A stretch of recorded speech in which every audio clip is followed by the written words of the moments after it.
let's talk a little bit about Jeff Hardy. Our brother Nero feels like a ghost in AEW, as he said. It's a sad ass picture, B. But keep going. Courtesy of Fightful Select with the transcript. When Jeff Hardy left WWE in December 2021, he said when reflecting on his final months in WWE, there were other times where I felt like a ghost roaming the halls. Like, why am I even here?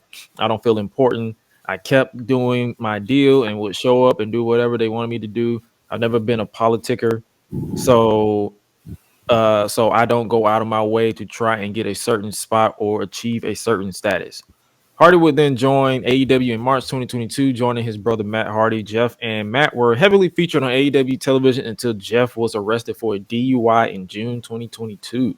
Jeff was subsequently suspended from AEW and did not return until April 2023. The Hardys has been on and off of television since Jeff's return and has yet to win a standard tag team match. Speaking on the Extreme Life of Matt Hardy podcast, Jeff commented on how he's currently feeling in AEW. He said this, and I quote, "When I first came back, it was pretty exciting. I didn't know what was going to be happening in the near future. The last time I was in this extreme dimension of your podcast, I said in WWE, I felt like I was a ghost just walking around backstage. Honestly, I kind of still feel like that at AEW just because not being involved in something cool. And I feel like there is something special that we have within us to really bring out. And that brings me to things with ego. Honestly, I'm in a place in my life where wearing this Jeff Hardy shirt, I feel like a goofy goober for wearing my own shirt. Why does this feel so goofy to wear my own shirt? My thing has been always been there isn't much difference between the in-ring performer Jeff Hardy and the reality and human world Jeff Hardy. At the show the other night at the concert, I talked about ego, and another wrestler said, "You've never had an ego." But I think I need to bring up my ego back 10 times more intense than it was when I was the antichrist of professional wrestling. It feels like it's inevitable. It feels right. So right. You have to create the moments yourself. And when you're passionate about something and little by little, we're eventually going to get there, he said. The Hardys teamed up with Cassidy in a loss to Isaiah Cassidy in a loss to Action Andretti and Top Flight on last Wednesday's Dynamite. Can I start off and be completely blunt in regards to Brother Nero, Jeff Hardy? Yeah, this your show. Shit. I'm just going to be honest.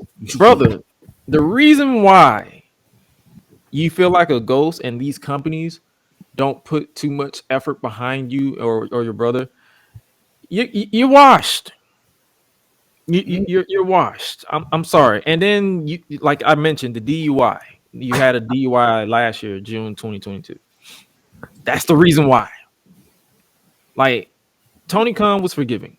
You're on your life, your 10th strike.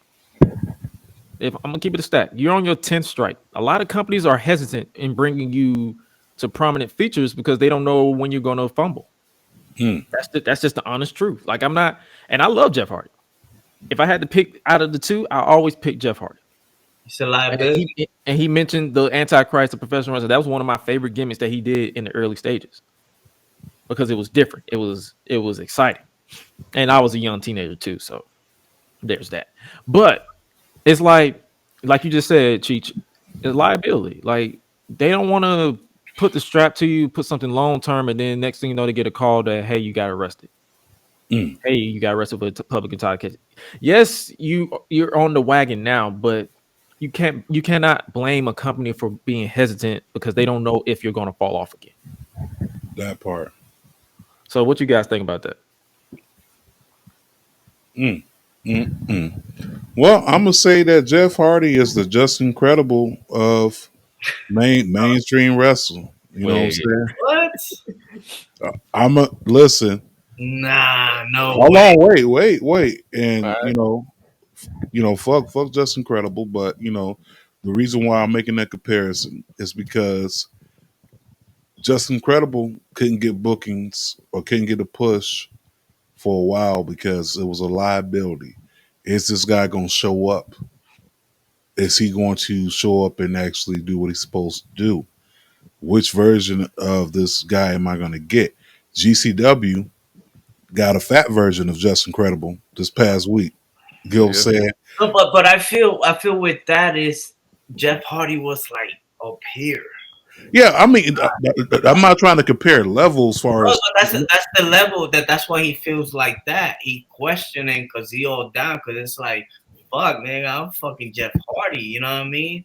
And like right now, he feels like a ghost. You know, to me, it comes out like he's depressed, and he talking about ego, and they're doing something with Ethan Page, all ego. You know what I mean? Like what the fuck? Like I don't know. I don't know. I understand what you man. I just Yeah, it's just for me. Like I totally understand it. I would feel like a ghost too. I'm not gonna say you 100% wash, but you up there, my G.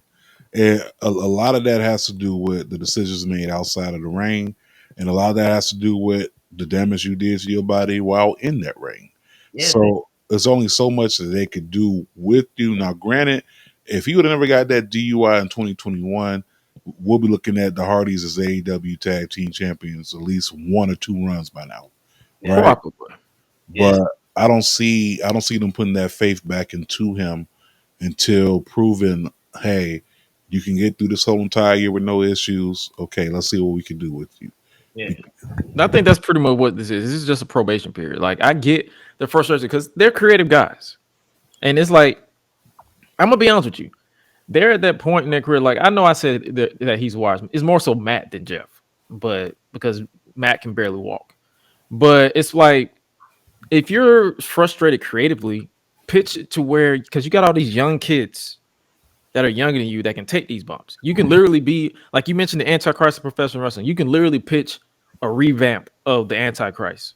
To somebody, yeah, and like you live through them. You know what I Yeah, mean? that's what I'm saying. Like you basically become you create this whole universe where you're the center of attention without taking bumps, and then you could probably build to a match. Wow, I like that. Be on some Kevin Sullivan ish. You know what I mean? Like some. Something. That's what Wow. I'm saying. Like something like that. Like you don't have to because let's be real. Like Look that shit, Tony. that's what I'm saying. Because all they're doing right now is just being nostalgia act and getting pops. Mm-hmm.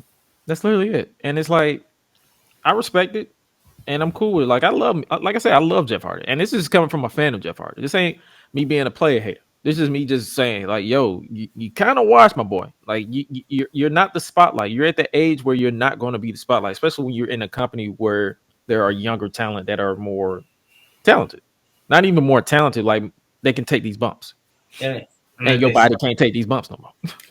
Yeah, but they ain't putting them titles on younger talents. They putting them on the older guys. I mean, let's keep it a buck. The only people that's young that's had those talent. When I say young, I'm talking about like under the age of 30. The only people that's held their titles that have been young have been the Acclaim MJF. tag team. Oh, you mean tag team? Yeah, Oh yeah, yeah. Yeah, they claim. that's it. Oh, and the guns. Oh yeah, I mean, are we gonna count that short ass run? But yeah, the guns too. technically, yeah. So yeah, that's all. That's all I had. That's all I had to say. Like, I'm not trying to shit on the man, but I'm just saying, like, Yeah. you know, Yeah. So some this some things have short term and long term. You know what I mean? When the club go around here, I'm the cactus. Bang, bang, gang, I don't owe you jack. When I'm in the ring, it's just me and my best friends. OC cutting no slack. Hollywood Miz, you can put me on the A-list. Gresh Unleashed, better put it on your playlist. Me and my fam be ballin' like the Bruce. Fight night, baby, hard hitting like Sheamus. Family first, yes, bloodline business. Winning all the gold, look at how they winning.